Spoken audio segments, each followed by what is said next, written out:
Welcome on board the time machine. Take this blindfold and ear defenders before you sit down. The only sense you'll need on this trip is the one in your nose.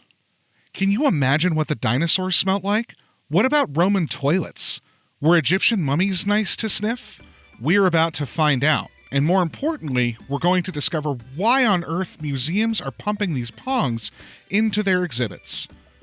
Now, for any of our American listeners, pongs is a word we use in the UK to mean stinky smells. Believe it or not, it's all down to the Vikings. This is the story of Viking smells and how they transform the way we understand history.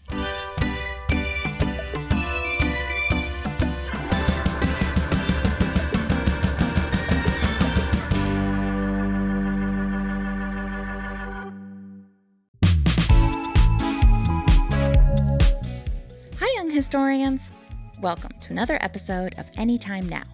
I'm Brooke, co-founder of Honest History. Are you as excited about this episode as I am? I sure hope so. We're about to jump into another story filled with adventure and learn something new. But first, I'd like to tell you about an exciting book series by this episode's sponsor.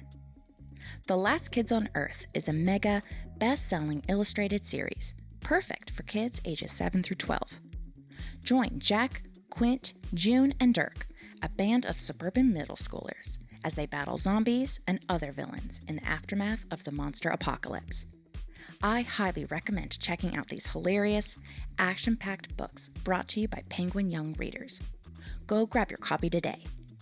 Now, it's time to get back to our own adventure ahead. Let's dive in.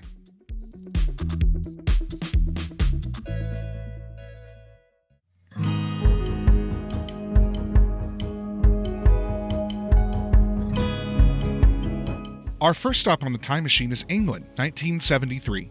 Here, we meet a smell maker called Fred Dale, whose company makes the delicious fragrances of breads for shops and bouquets for retirement homes. Today, his company is known as AromaPrime. In his spare time, Fred dabbles with creating 1920s smells like coal fires, horses, and carbolic soap to help spark long-lost memories in the elderly people he meets. As we jump forward to the early 1980s, Fred gets an unusual phone call. It's from a new museum, and they're building a great big indoor replica of a Viking village for people to ride through. To make it extra realistic, they want all the right smells. Goat poo, fish toilets, the lot. Now hang on a moment, is along the lines of Freddy's reply. This has never been done before. The smells of the 1920s are one thing, but why would anyone want to smell Viking poo? Fred isn't really sure where to start when it comes to scenting a whole village. Not to mention, how's he supposed to know what Vikings smelled like? To get it right, Fred has to approach smell making in a whole new way, and he works with archaeologists to get each whiff as accurate as possible. The new museum is called Jorvik Viking Center, and it's being built on the site of a big archaeological dig. New discoveries include cesspits, which are muddy toilets in the ground, and even one of the world's biggest fossilized human poops. Studying these helped Fred understand what the Vikings ate, which included bread, oysters, and meat. Animal bones found in the soil also tell Fred what creatures lived around the village: pigs, chickens, hares, and deer. Lots of smells that still exist today. Finally, the waterlogged ground has preserved old clothes and tools, which Fred can use to learn about the trades like carpentry, metalwork, and leatherwork that would have created quite a smellscape around the village. With this information, Fred mixes different smelly chemicals and sniffs real-life objects as references until he gets his concoctions just right. The final oils are put into special smell machines and released into the museum as tiny particles. At a time when most museums are just full of glass cases, the Jorvik village and its smells help bring history to life for visitors in a way they have never experienced before. Now let's jump back to prehistoric times. Well, it's actually 2001. London's Natural History Museum wants to recreate the smell of a T-Rex, which sounds tricky considering dinosaurs haven't been around for 65 million years. Once again, AromaPrime's solution is to look at the historical evidence. For example, the T-Rex had jagged, knife-like teeth. and got meat stuck between them. It's clear that their breath would have stunk of rotting meat. We also know that T-Rex poop would have smelled similar to what hyena poop smells like today because of the similar diets of meat and bone. Even when it comes to horrible smells, AromaPrime has always used real references whenever possible, and its factory is no stranger to getting jaguar urine or otter poop in the post. For the Natural History's T-Rex stench, AromaPrime gives it the name miasma, which is an old word for dangerous smell, because it is absolutely putrid. Perhaps not surprisingly, in a sudden twist, the museum decides this stench is going to leave its visitors turning green, so it opts for the smell of a prehistoric swamp instead. Some museums don't shy away from using unpleasant stinks. It can really sound like a silly topic, but the nastiest smells can have a powerful effect on how we understand the past. If we shoot over to the 1900s, we'll sniff the Imperial War Museum's World War I trench experience. The air is thick with flavors of smoke, urine, and wounds.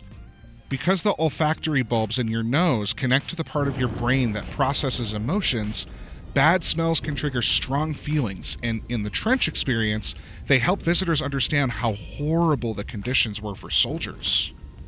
If we whoosh to 2023, we'll sniff a banquet on the Victorian Ship Museum SS Great Britain as we venture through to the stewardess Annie Green's cabin. Well, let's just say it doesn't smell like she enjoys being at sea. Smells help tell stories in every part of the vessel. Meanwhile, one castle in Wales uses a revolting stench to entertain, but also as a tool to control where people walk. Those who venture into the castle maze will find a medieval toilet with its own medieval toilet smell. Visitors find it funny, but having it there also means that the area will never get too crowded. Museums have to be careful not to overdo it with stinks, though. Hold on a second while I take us back again 20 years. There we go.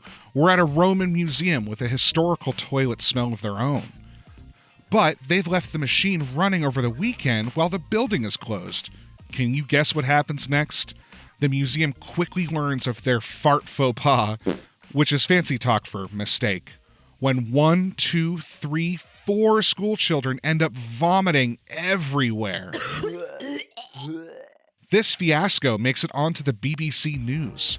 But thankfully, smell technologies in the 2020s is designed to prevent this kind of thing from ever happening.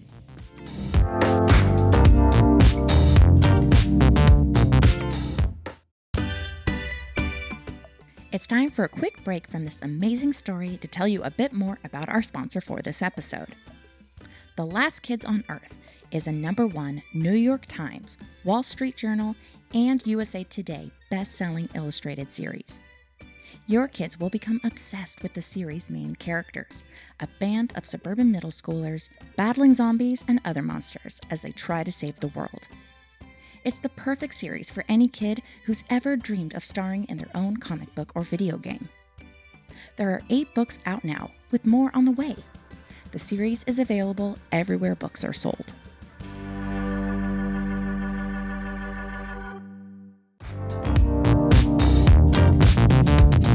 Another way to keep visitors feeling comfortable in the presence of stinky smells is to give them the choice to sniff or not. In recent history, Bolton Museum has created smell pumps, so visitors can press their feet onto buttons to push air through scented material, which causes a fragrant puff. This is especially handy following the coronavirus, because museums are thinking of ways visitors can have fun interacting without spreading germs. Bolton Museum's smell pumps include the whiffs of bear poo and also ancient Egyptian mummies. Oh, we haven't even touched on mummies yet, have we? Most people imagine Egyptian mummies to reek, but they actually smelled surprises to some people. Let's zoom all the way back to sometime around 1000 BCE, right there in the heart of ancient Egypt. When the dead are embalmed, they are cleaned out with a fragrant palm wine, stuffed with spices, covered in gums, resins, and honey to preserve the skin, and flowers are left on their coffins as a final touch. Mummies smell gorgeous. The aroma dies down over time, but even thousands of years later, mummies don't smell terrible. Stopping off in 1986, we meet Dr. Michael Ridley as he designs the Tutankhamun Exhibition Center in Dorchester. This is a lifelike replica of Tutankhamun's tomb, as Howard Carter discovered it in 1922. To get the smell right, Dr. Ridley visits the British Museum, where they have a jar of tomb air he can sniff as a reference. It's a little bit musty, but also quite sweet. Later on, in 1994, the theme park ride Terror Tomb, which has an ancient Egyptian theme, opens at the Chessington World of Adventures. Riders end up learning about the past without even realizing it, because the building is scented with the same accurate mummy smell AromaPrime created for museums. You can actually end up discovering a lot through your nose at theme parks. If you've ever visited Disney's Epcot Park, you might sniff the smoke from the Library of Alexandria burning down on the Spaceship Earth ride, which can help you better remember this moment in history.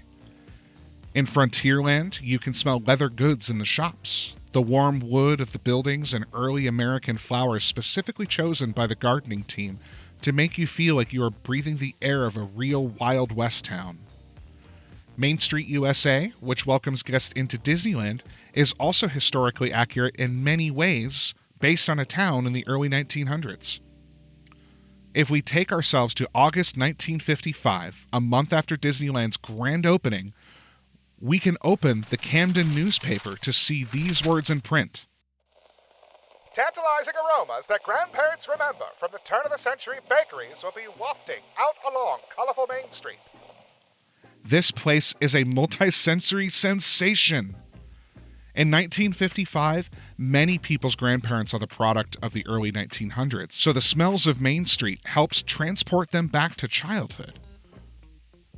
Odors waft from the bakery, the flower market, the 19th century horse-drawn carts, the candle store, the candy palace, and even the tobacco store. Yes, in 1955, Disneyland has a stinky shop for cigarette smokers, which is pretty much every adult at the time. The Candy Palace has vents installed in its wall, so passers-by can sniff the delicious whiffs coming from the kitchen. Come the 1960s, it is reported that more adults are visiting Disneyland than children, and an issue of Vacationland mentions how Main Street smells help spark memories for the older generation. In the modern age of 2023, you can visit the haunted house at England's Alton Towers theme park, where the smell of old-fashioned carbolic soap might be familiar to some people's grandparents, who will remember their own great-grandparents using it. This helps convince guests that the ride really does take place in the Victorian age. It goes to show that it's not just museums with the power to bring the past to life.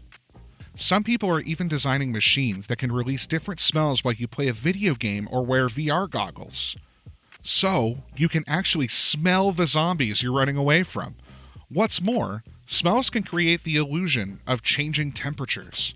As you're walking through the cold snow, mint can affect a sensory nerve to make you feel like the air is cold, whereas the sting of a chili odor can make you think you're feeling the heat of a fire. A 1999 study by Cardiff University's School of Psychology explains how it got people to sniff the same pongs, or stinky smells, they had sniffed during their last visit to Jorvik Viking Center. Some of these people hadn't visited in over 6 years, but sniffing those Viking odors again helped them remember what they had seen, a lot better than participants who just sniffed generic smells during the study. We see Jorvik Viking Center flood in 2015, and it is a major flood. The Viking Village ride is underground. So many of the Vikings are submerged in the gloomy brown depths. The whole place gets a huge makeover, and designers build an amazing smell system into the village. The smell machines are hidden in one of the Vikings' houses, and special pipes travel underground to take each pong to a different location. AromaPrime creates new smells for the refurbishment, including horrid candles made of animal fat and 10th century plants, based on the plants and pollen evidence dug up by archaeologists. We can see from traveling through the history of museum smells and the way they transport us back in time in their own way that smells have a huge impact on the learning experience. It all started at Jorvik Viking Center. And it is thanks to this smellscape of Viking life that so many museums today are full of fascinating fragrances of forgotten worlds.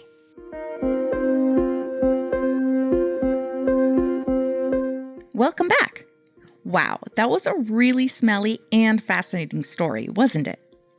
There's a good chance you never even thought about the way smells came to be, and now you know. We'd like to give a special thanks to AromaPrime and Liam R. Findlay, Heritage Scenting Consultant, for creating this fun episode. That's all for now, but if you want to learn more about fun and important stories from the past, be sure to check out Honest History magazine, where you'll discover stories from ancient Rome, Africa, Australia, and so many more incredible places. Thanks for listening, and we'll see you all next time. This episode was hosted by Randall Lawrence and written by Liam R. Findlay.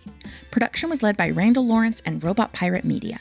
To learn more about this episode, including more about the host, visit us at honesthistory.co and follow along for updates on social media at Honest History.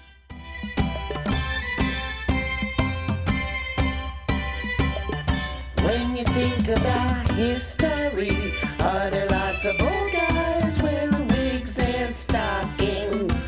When you think about history, is Napoleon really short? And folks have wooden teeth. Do you know that history can be the most incredible, amazing stories for you and me?